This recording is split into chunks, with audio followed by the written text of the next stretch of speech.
Hi, this is Jonathan again. I just got back from a concert.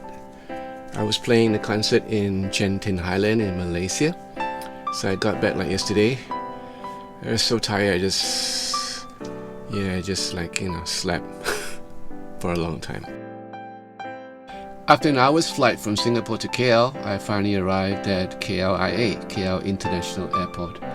And here I'm supposed to meet up with the rest of the band, some of them who have arrived hours earlier.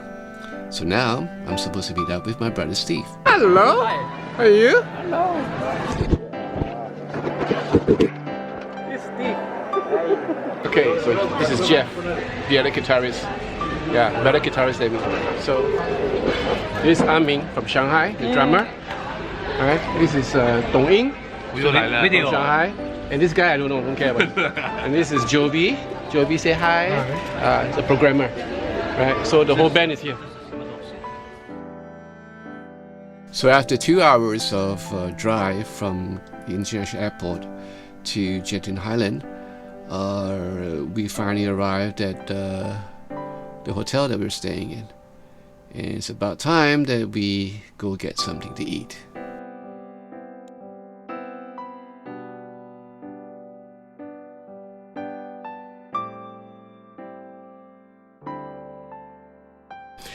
Anyway, the place that we're playing in, Genting Highlands, is 1,800 meters or so above sea level. So it's in a high off place somewhere in the middle of Malaysia, near KL, in the state of Pahang.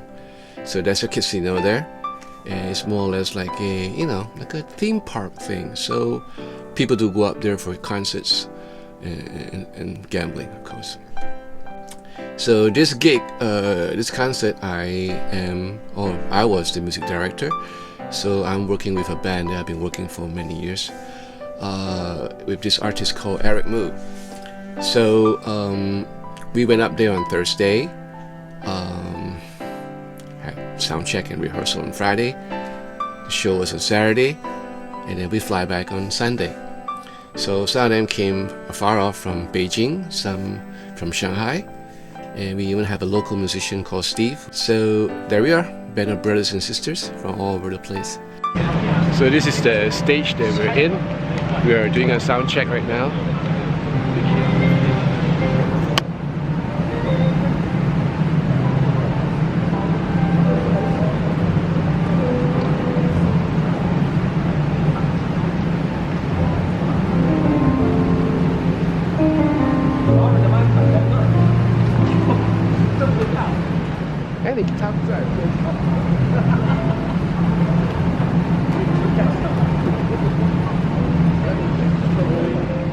So this is how my stage setup is like, with my Harley Benton roasted maple and my Line 6 Helix LT, and with a pair of front monitors, flat responses, which are provided by the sound supplier of this concert. We are also using the Avion A360 for our IEM, for our monitoring needs, which is really neat because you can have a whole lot of options there.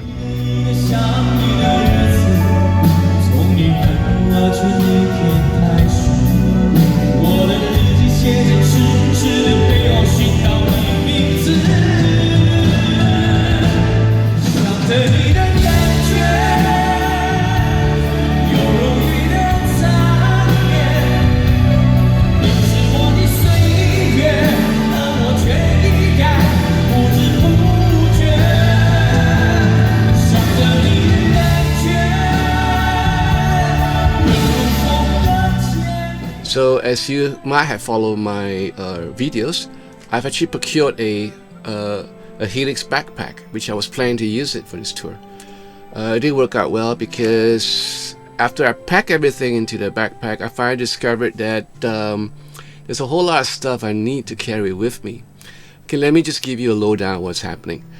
Around the Asia region, there have been many reports of theft in the cabin. When you go into the plane, in the cabin area where you put in your luggage, there's been numerous reports of theft. People stealing passport, people stealing valuables, wallets, stuff like that. So that just does not happen in the economy. It also happen in the business class. So it's quite rampant. So anyway, I was actually planning to bring up the Helix backpack up to the plane and put it on the cabin area, right? But then I'm used to carrying my passport or my phone and my camera and my other stuff, like, you know, my iPad. And I used to put it in my knapsack, which I put it below my seat, wherever I'm sitting. So it's always with me, and it's so convenient for me because, you know, during the flight you need like to hear some stuff or check out some of the charts in the iPad, and it's so convenient instead of going out to the cabin storage area.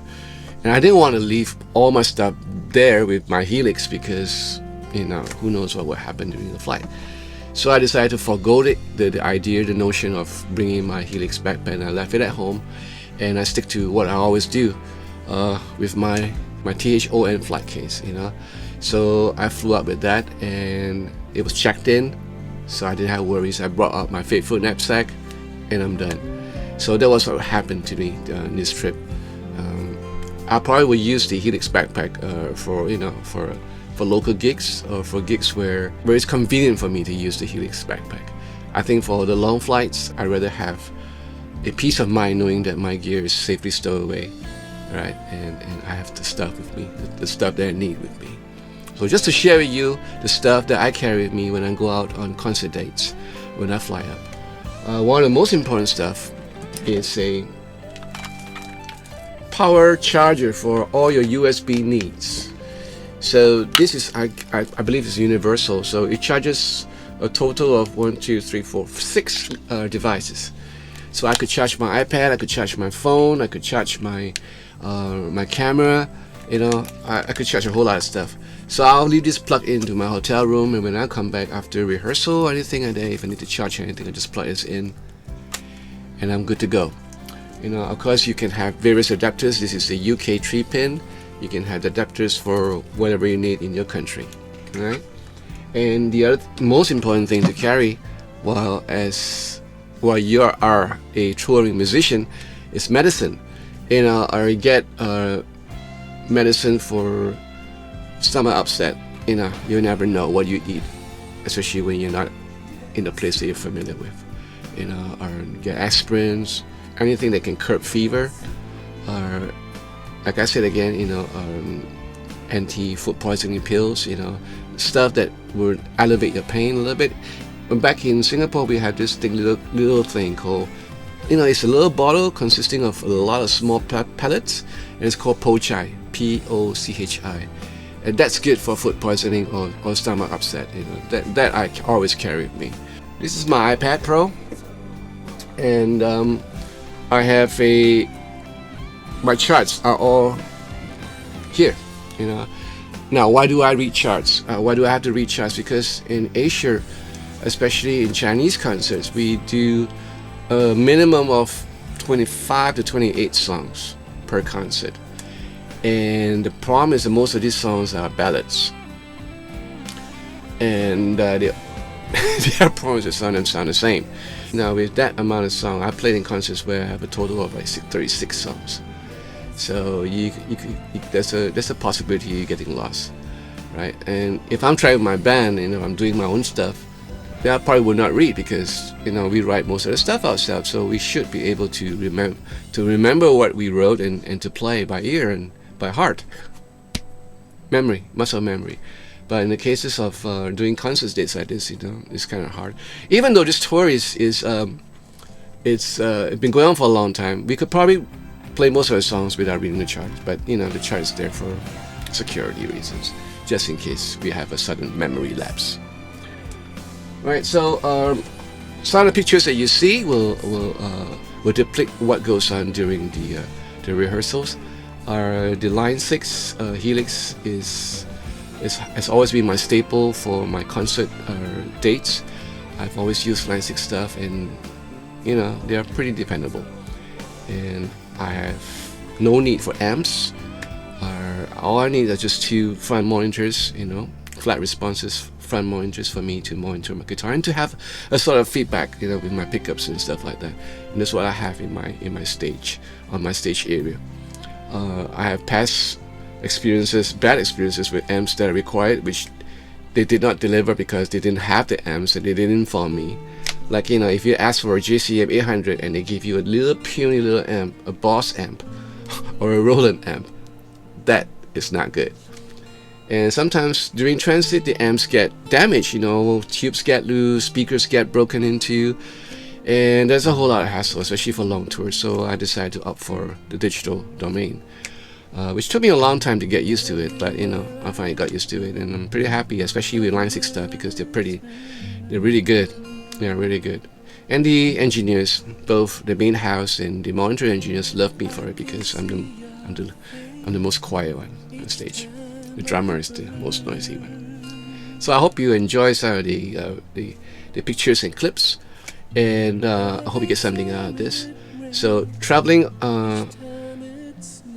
abroad as a touring musician is not easy. You know, sometimes we have long hours of sound check, especially in a venue that we had never played before, and that would require stamina to a certain degree. And you must remember to have sleep, because if you're not going to have enough sleep, you know, you're not going to perform your best. And I've been there, done that. You know, there are times when I couldn't sleep, and then, you know, you wake up the next day, you go for sound check or you go for a show, and then you know, you're not up to your best, and that's bad. Right? It's always good to be sociable and hang around with your band, because it's always good, you know, a band that eats together plays well together, you know. So we hung out, you know, all the time. Me and my band, you know, we will go out anywhere for coffee, for dinner. As much time as we can afford to have together, you know, being together, we would do it.